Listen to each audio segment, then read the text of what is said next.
नमस्कार सलाम। मैं एस बी चावड़ा आज आपके सामने standard 10th Gujarati second language उसका जो व्याकरण का जो विभाग है वो आपके सामने रखने का प्रयत्न कर रहा हूँ। इस लेसन का नाम है समानार्थी, विरोधी और जोड़नी। इन तीन चीज़ों को मैं आपके सामने रखने का प्रयत्न करूँगा। आशा है कि आपको मेरा ये जो वीडियो है वो ज़रूर पसंद आएगा। तो दोस्तों, अब हम इस व्याकरण के बारे में सबसे पहले समानार्थी शब्द को पढ़ने का प्रयत्न करेंगे। दोस्तों, आप जानते हो कि जो समानार्थी जो शब्द है उसके अंदर जो एक शब्द के कई सारे अर्थ होते हैं और इसीलिए कहते हैं कि ये जो दूसरे जो शब्द हैं उसका अर्थ है वो भाषा को और भी ज़्यादा अलंकारिक और आकर्षक बनाते हैं। इसीलिए ज़्यादातर निबंध, कहानी आदि को आकर्षक बनाने के लिए इस प्रकार के जो शब्द हैं वो यूज किए जाते हैं। तो दोस्तों, यहाँ पर कितने यानी कुछ समानार्थी शब्द दिए हुए हैं। इस शब्दों का अभ्यास करके हम अपनी भाषा को और भी ज़्यादा समृद्ध बना सकते हैं, जिसमें सबसे पहला जो शब्द है वो दिया हुआ है अचानक। तो उसके तीन अर्थ दिए हुए। अचानक यानी कि एकाएक, अचिंतो, अणधार्यो। दूसरा शब्द है अंतर। अब अंतर का यहाँ पर तीन अर्थ दिए हैं, हय्यो, हृदय और तीसरा है उर। आगे वाला जो शब्द है आँख, तो आँख के लिए भी जो अर्थ दिए हैं नैन, नयन, चक्षु। उदधि, उदधि का अर्थ है सागर, समुद्र, दरियो। उमंग, तो उमंग का अर्थ है उत्साह, उमड़को अने होश। अगला जो शब्द है कष्ट। कष्ट का अर्थ है दुख, पीड़ा और संताप। कीर्ति, कीर्ति का जो अर्थ दिया है उसका अर्थ है ख्याति, नामना और यश। कोप, कोप का अर्थ है क्रोध, गुस्सो और रोष। कौमुदी, कौमुदी का अर्थ है चांदनी, ज्योत्सना और चंद्रिका। गहन, गहन का अर्थ होता है गाढ़, ऊंडो, अतड़। घोड़ो जो एक प्राणी का नाम है उसके भी तीन अर्थ है, अश्व, तुरग और हई। जग, जग का अर्थ है जगत, दुनिया और विश्व। जासूस, तो जासूस यानी कि गुप्तचर, बातमीदार। आगे वाला जो प्रश्न है शब्द है यानी कि जो समानार्थी शब्द है डूंगर, और उसके अर्थ है पहाड़, पर्वत, गिरी। ताकत शब्द का तीन अर्थ है शक्ति, बल और जोर। त्वरित, त्वरित का अर्थ है झड़पी, वेगीलू, उतावड़ू। आगे वाला शब्द देखेंगे थोड़ू, यानी उसके 3 अर्थ है अल्प, नजीव और क्षुल्लक। पराक्रम, तो उसके 3 अर्थ होते हैं बहादुरी, शौर्य और शुरातन। प्रशंसा, उसके भी 3 अर्थ है वखाण, स्तुति, तारीफ। प्रसन्न, खुश, आनंदित, हर्षित। फिकर, यानी कि परवाह, चिंता, दरकार। बांधव, उसके 3 अर्थ है भाई, सहोदर, भ्राता। भयंकर, तो उसके भी 3 अर्थ दिए हुए हैं भयानक, बिहामणु, कराल। बुल, उसके भी 3 अर्थ दिए हुए हैं, जैसे कि दोष, वाक और क्षति। आगे का शब्द देखें तो यहाँ पर पहला जो शब्द है मति। मति का अर्थ होता है बुद्धि, प्रज्ञा, मेघा, मनुष्य। मनुष्य का अर्थ है मानवी, जन, मानस। मश्करी, तो मजाक, टीखड़, टोड़। मेहमान, अतिथि, परोणो, अभ्यागत। मित्र, तो भाईबंद, दोस्त और बेरू। विख्यात है, उसके भी 3 अर्थ हैं प्रख्यात, नामांकित और ख्यात नाम। यहाँ मित्र का फिर से वही शब्द के अर्थ दिए हैं। आगे का शब्द देखें शपथ, यानी कि सौगंध, कसम, प्रतिज्ञा। शीतल, उसका अर्थ है ठंडू, टाढ़ू, शीतल, यानी कि शीत। श्याम, यानी कि काड़ू, शामड़ू और असित। श्वेत, श्वेत का अर्थ है सफ़ेद, धवल और दौड़ो। संग्राम, उसका अर्थ है युद्ध, लड़ाई और जंग। स्निग्ध, यानी लिस्सू, कोमल, सुवाड़ू। स्मृति, स्मरण, याद, सांभरण। हुक्म, आज्ञा, फरमान, आदेश। होशियार, तो उसके भी 3 अर्थ है कुशल, निपुण और प्रवीण। तो इस तरह ये सारे समानार्थी शब्द हुए। अब हम विरुद्धार्थी शब्द पढ़ेंगे और समझने का प्रयत्न करेंगे। મિત્રો, પ્રયત્ન કરો તો દરેક કામ શક્ય હોય છે, કોઈ પણ કામ અશક્ય નથી હોતું. તમે અહીં જોઈ શકો છો કે વિરુદ્ધાર્થી પ્રયોગ દ્વારા જુદી વાક્ય રચનાઓ શક્ય બને છે. સંદર્ભને ઉચિત પ્રયોગ કરવાથી અભિવ્યક્તિ વધુ સચોટ અને ધારદાર બને છે. એટલે કે વિગતને વધુ સચોટ રીતે રજૂ કરવા માટે સમાનાર્થીની જેમ વિરુદ્ધાર્થી શબ્દો પણ ઉપયોગી નીવડે છે.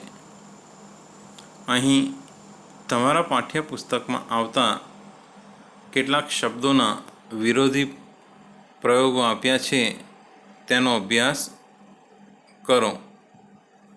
यानी यहाँ पर अब हम विरुद्धार्थी शब्द देखने का प्रयत्न करेंगे.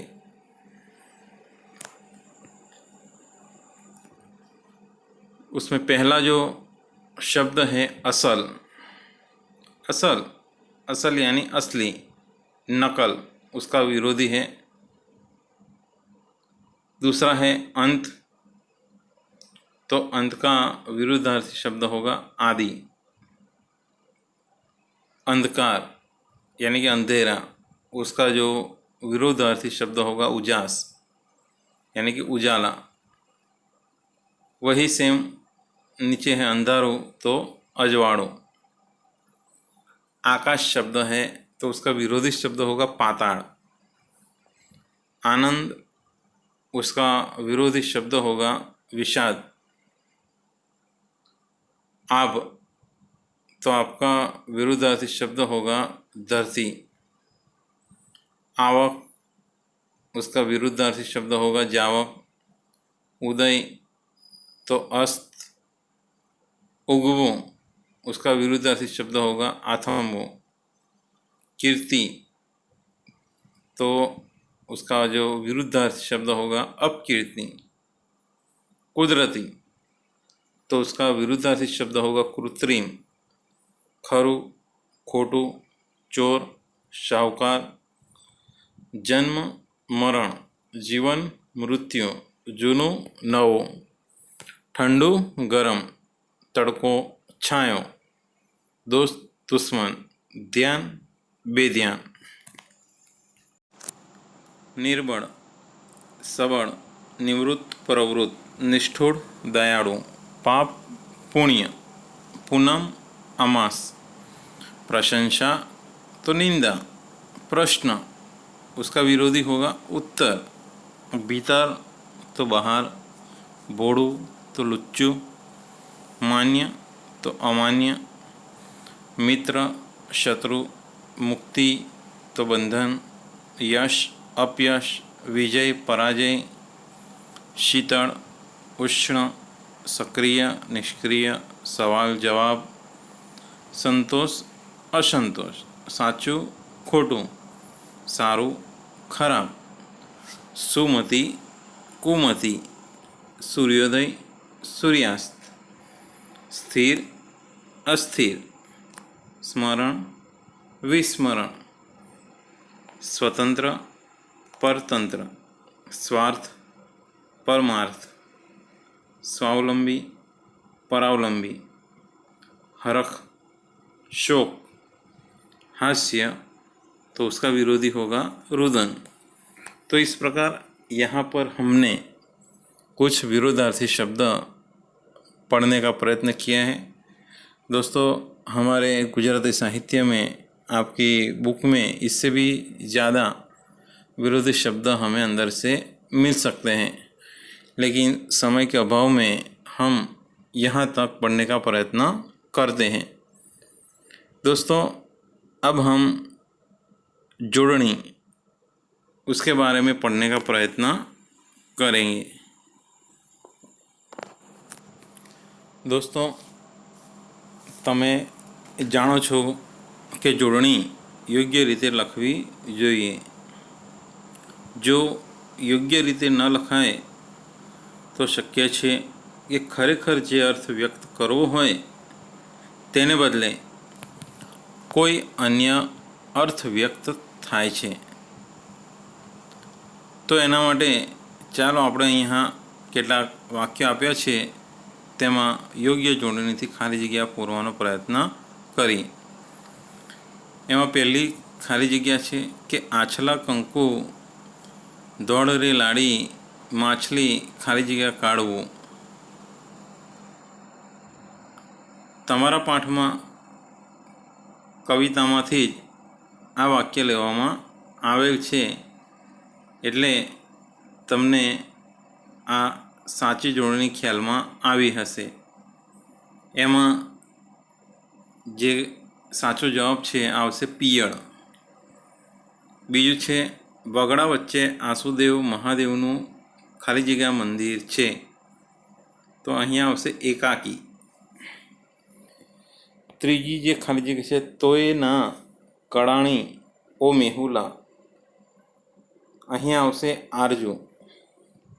ચોથું છે ખાલી જગ્યાના રંગાટકામના હુનરમાં કચ્છનો મોટો ફાળો હતો, તો એમાં જવાબ આવશે ભારત। પાંચમી જે ખાલી જગ્યા છે, કાંતિના બીજા હાથમાં 2 ખાલી જગ્યા હતી, તો આવશે થેલી. અહીં તમે જોઈ શકો છો કે માત્ર હસ્વ ઈ ઉ દીર્ઘ ઈ ઉ જ જોડણી માટે મહત્ત્વના છે તેવું નથી. યોગ્ય ધ્વનિ અક્ષર પણ મહત્ત્વના છે. પિયળ અને પિયરમાં અળ અને રનો ધ્વનિભેદ છે. તો ભરત અને ભારતમાં અ અને આનો ભેદ છે. વાક્ય 2માં અનુસ્વારથી અર્થભેદ થાય છે. તો વળી મેહુલા કાવ્યની પંક્તિમાં તો વચ્ચે જગ્યા ઉમેરવા ન ઉમેરવાથી 2 જુદા પ્રયોગો મળ્યા છે. સ્વરભેદે જોડણી ભેદ. તમે હસ્વ દીર્ઘ ઈ તથા ઉના કારણે જોડણી ભેદ અને અર્થભેદ થઈ શકે છે તે જાણો છો. અને અહીં નીચે એવા કેટલાક શબ્દો આપ્યા છે, તેની જોડણી ધ્યાનમાં રાખવી જોઈએ.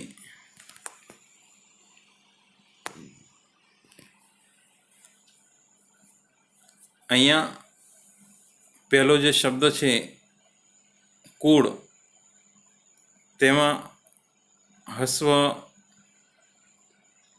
ઉ અને દીર્ઘ ઉ 2 પ્રયોગ થયા છે.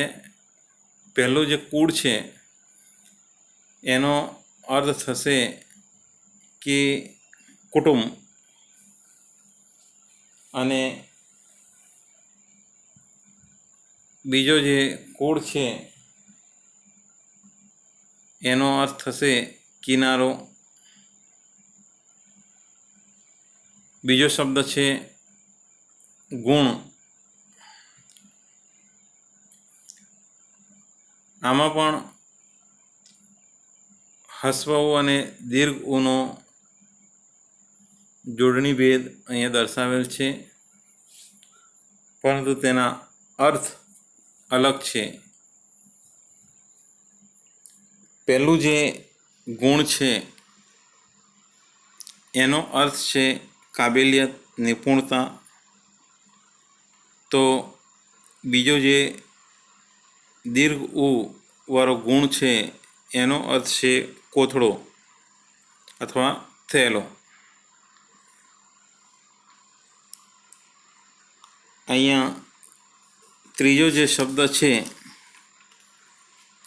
જીત, તો એમાં હસ્વ ઈ અને દીર્ઘ ઈનો પ્રયોગ થયો છે. હસ્વ ઈ વાળો જે જીત છે એ પહેલા શબ્દનો અર્થ થશે કે એક જાતનો અલંકાર અથવા તો એક જાતનું ઝાડ અને તેનું ફળ. બીજું જે શબ્દ છે જીત, એ હસ્વ ઈ નહીં પરંતુ દીર્ઘ ઈ વપરાય છે, એટલે કે મોટી ઈ. જીત એનો અર્થ થાય છે લાભ, ફાયદો, વિજય. આગળનો શબ્દ જોઈએ જીન. ચોથો જે શબ્દ છે જીન, એમાં હસ્વ ઈ વાળું જે જીન છે એનો અર્થ થાય છે કે એક જાતનો જીન નામનો રાક્ષસ, અથવા બીજો અર્થ થાય છે આર્ય.